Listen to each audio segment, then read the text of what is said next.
نحمد و نصلی علی رسولہ الکریم۔ سامعین محترم، 7 ستمبر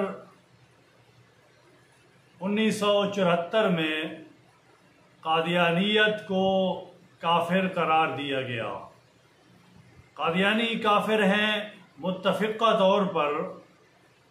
حضور صلی اللہ علیہ وسلم کے بارے میں اللہ پاک نے قرآن مجید میں ارشاد فرمایا، ما کان محمد ابا احد من رجالکم ولکن رسول اللہ وخاتم النبیین وکان اللہ بکل شیء علیما، کہ حضور صلی اللہ علیہ وسلم آخری نبی بن کر آئے ہیں، آپ کے بعد کوئی نبی نہیں آئے گا۔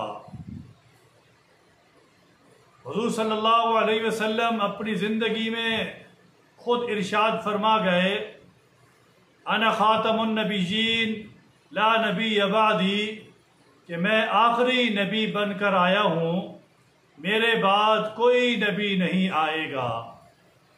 آج اگر کوئی اٹھتا ہے اور نبوت کا دعویٰ کرتا ہے، کوئی چوڑا، کوئی مسلی، کوئی کذاب دجال آج اٹھتا ہے اور نبوت کا دعویٰ کر بیٹھتا ہے، وہ کذاب ہے، دجال ہے، جھوٹا ہے۔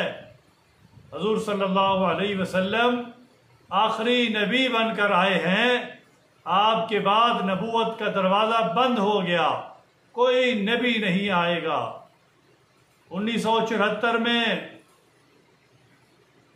اللہ تبارک و تعالی نے یہ ہم سب پر احسان کیا، مسلمانوں پر احسان کیا کہ ان قادیانیوں کو، ان مرزائیوں کو غیر مسلم قرار دیا گیا، یہ مسلمان نہیں ہیں۔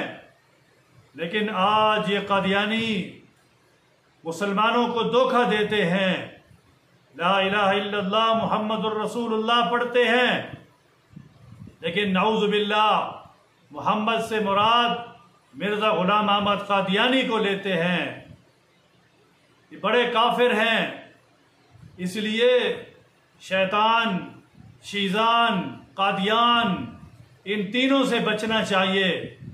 یہ قادیانی، یہ مرزائی، یہ اسلام اور ملک دونوں کے غدار ہیں۔ انہوں نے غداری کی ہے، غداری کر رہے ہیں، اور یہ پوری دنیا کے اندر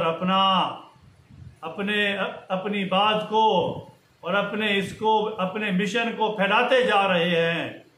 آج یہ گزارش ہے پوری دنیا کے مسلمانوں کو کہ ان سے خود بھی حفاظت کریں، اور سادہ لوگ مسلمان جن کو آج پتہ ہی نہیں ہوتا، وہ ان قادیانیوں سے علاج بھی کرواتے ہیں، اور ان کے مال میں چکر میں آ کے وہ اپنا دین، اصل دین بھی چھوڑ بیٹھتے ہیں۔ یہ غدار ہیں، ان کو 1974 کے آئین میں غیر مسلم قرار دیا گیا، بڑا کافر ہے۔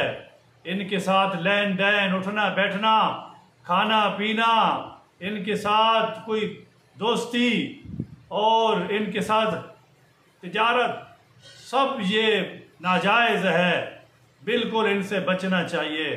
اللہ تبارک و تعالی ہمیں ان قادیانیوں سے بچنے کی اور اپنے دین پر، دین اسلام پر قائم رہنے کی توفیق عطا فرمائے۔